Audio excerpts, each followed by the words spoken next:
Dans cette vidéo, nous allons voir quelles sont les fonctions usuelles qu'il faut connaître au programme de seconde. Nous allons pour l'instant juste voir leur expression algébrique, leur représentation graphique et nous serons amenés à les rencontrer à plusieurs reprises par la suite. Commençons par les fonctions linéaires. L'ensemble de définitions, toute fonction linéaire est définie sur R tout entier. Son expression algébrique. Une fonction linéaire est une fonction qui peut s'écrire sous la forme f de x égale a fois x où a est un nombre réel fixé. Toute fonction linéaire peut s'écrire sous la forme a fois x et pour chaque réel a fixé, on a une fonction linéaire associée. Propriété particulière des fonctions linéaires. Les fonctions linéaires sont impaires. En effet, si je calcule l'image de moins x, je remplace x par moins x, ça me donne a fois moins x. Mais moins x, c'est moins 1 fois x. Et a fois moins 1, cela donne moins a. Donc, f de moins x égale moins ax, c'est-à-dire moins f de x. Par conséquent, la courbe représentative d'une fonction linéaire est symétrique par rapport à l'origine du repère. On a une autre propriété. Les fonctions linéaires sont représentées par des droites passant par l'origine, et ce sont les seules fonctions qui peuvent être représentées par des droites passant par l'origine. Voyons sur un exemple, si je veux tracer la courbe représentative de la fonction définie par f de x égale 3x, donc on a bien une fonction linéaire puisque le coefficient petit a ici est égal à 3. Elle est donc représentée par une droite passant par l'origine. Donc je vais calculer par exemple l'image de 1, f de 1 égale 3, donc elle va passer aussi par le point de coordonnées 1, 3, et donc j'ai ici ma droite qui passe par l'origine et par le point de coordonnées 1, 3. Voici la droite d'équation y égale 3x, c'est la courbe représentative de la fonction f définie par f de x égale 3x. Donc les fonctions linéaires sont des fonctions très particulières, et on utilise aussi les fonctions linéaires quand on a des situations de proportionnalité. En effet, l'ordonnée des points de cette droite est proportionnelle à l'abscisse des points de cette droite et le coefficient de proportionnalité, c'est justement ce coefficient petit a qui ici est égal à 3.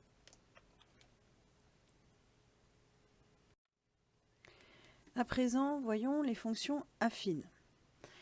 Une fonction affine est définie sur R tout entier. Son expression algébrique, c'est-à-dire qu'une fonction affine, c'est une fonction qui peut s'écrire sous la forme f de x égale m fois x plus p, où m et p sont deux nombres réels fixés. Toute fonction affine possède donc deux nombres réels m et p, tels qu'elles puissent s'écrire m fois x plus p. Si p vaut 0, alors la fonction s'écrit f de x égale m fois x et donc c'est une fonction linéaire. Les fonctions linéaires, ce sont des fonctions affines particulières puisque le p, le deuxième coefficient, est égal à 0. Propriété particulière, une fonction affine est représentée par une droite et il n'y a que les fonctions affines qui sont représentées par des droites. Voyons voir si je veux tracer la courbe représentative d'une fonction f définie par f de x égale moins 2x plus 3. J'ai bien une fonction affine avec m qui est égal à moins 2 et p qui est égal à 3. Par conséquent, elle est représentée par une droite. Pour représenter une droite, pour tracer une droite donnée, il me faut deux points. Donc je vais déterminer les coordonnées de deux points qui sont sur la droite représentative de la fonction f. Je vais prendre des valeurs a priori plutôt simple. Par exemple, je peux calculer l'image de 0. f de 0, c'est moins 2 fois 0 plus 3, ça vaut donc 3. Donc l'image de 0, c'est 3.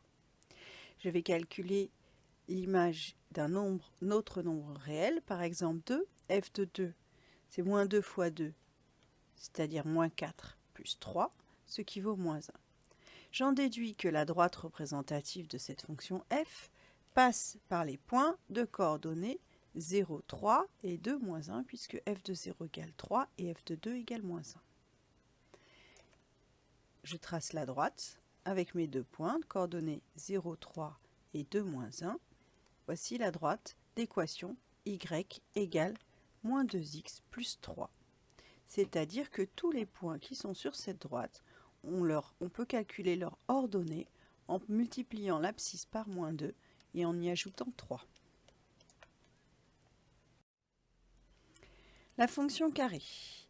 Alors là, cette fois-ci, on aborde des fonctions qui sont totalement nouvelles par rapport au programme de 3e. La fonction carré, son ensemble de définition, c'est R tout entier. Tous les nombres réels ont un carré. L'expression algébrique, la fonction carré, c'est tout simplement la fonction qui a un réel x associe son carré. Donc son expression algébrique, c'est f de x égale x au carré. Alors, propriété particulière, la fonction carré, tout d'abord, est paire. En effet, si je calcule l'image de moins x, ça fait moins x au carré. Mais moins x, c'est moins 1 fois x, donc ça fait moins 1 au carré fois x au carré, c'est-à-dire x au carré, donc qui est égal à f de x. F de moins x égale f de x. La fonction f est donc paire, par conséquent, sa courbe représentative est symétrique par rapport à l'axe des ordonnées. La courbe représentative de la fonction carré, justement, est représentée par une parabole, par ce que l'on appelle une parabole. Donc voyons la courbe représentative, c'est-à-dire la parabole d'équation y égale x au carré.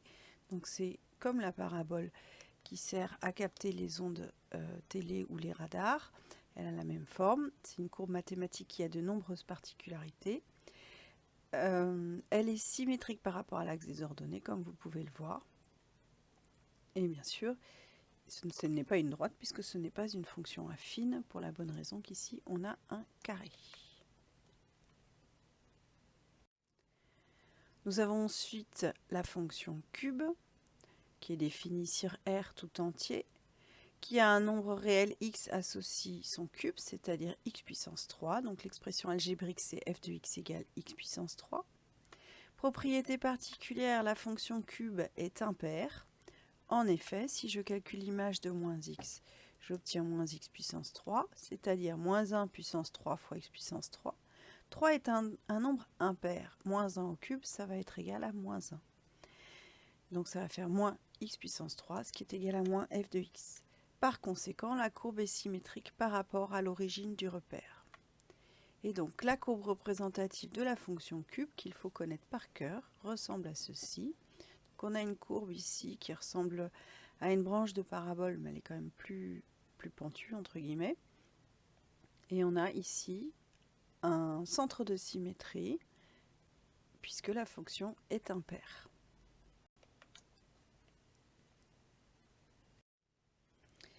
Voyons à présent la fonction racine carrée. Son ensemble de définition, c'est 0 plus l'infini, c'est-à-dire tous les réels positifs. Pour la bonne raison que je rappelle que la racine carrée d'un nombre, c'est le nombre réel positif dont le carré est égal à ce nombre. Donc, comme le carré d'un nombre réel est toujours positif, il n'y a que les nombres positifs qui admettent une racine carrée. Son expression algébrique, eh bien pour tout réel positif, la fonction racine carrée, la fonction qui a ce réel associe sa racine carrée, donc f de x égale racine carrée de x. Alors, propriété particulière, puisqu'elle n'a pas un ensemble de définitions qui est symétrique, elle n'est ni paire ni impaire. On ne peut même pas parler de parité pour cette fonction. Donc, elle n'a pas de particularité. Et ce qu'il faut connaître, c'est la courbe représentative de cette fonction, qui est la courbe d'équation y égale racine carrée de x, et donc qui ressemble à ceci. Donc on voit ici que elle n'est définie que sur R+, puisqu'elle n'est définie qu'à partir de 0. La racine carrée d'un nombre est positive, donc elle est strictement située au-dessus de l'axe des abscisses, sauf en 0, où ça vaut 0.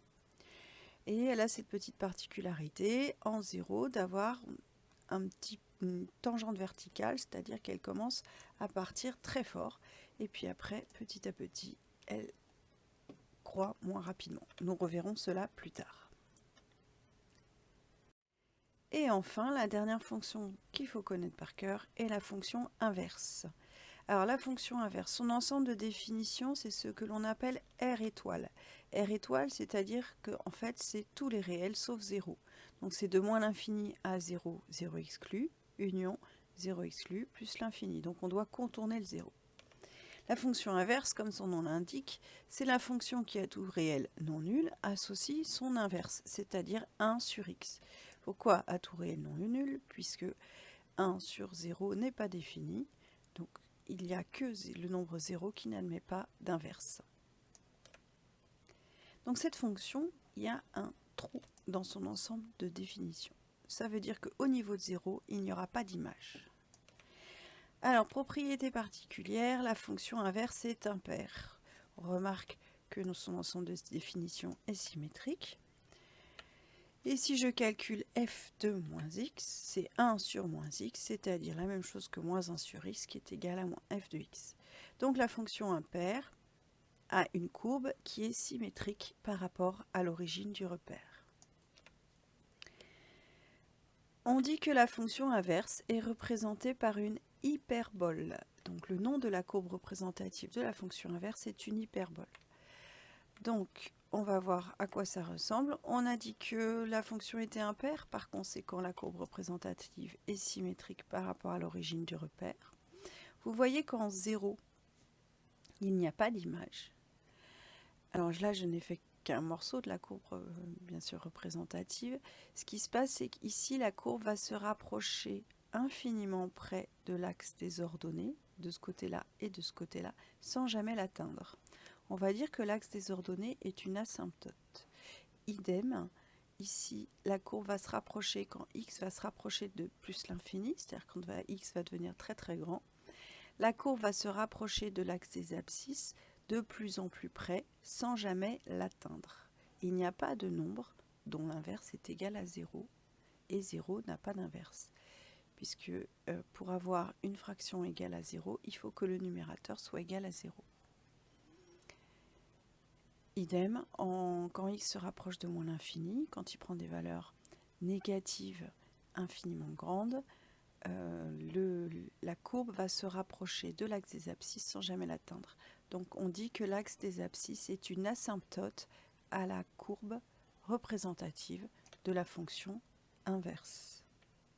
Donc voici l'hyperbole d'équation y égale 1 sur x.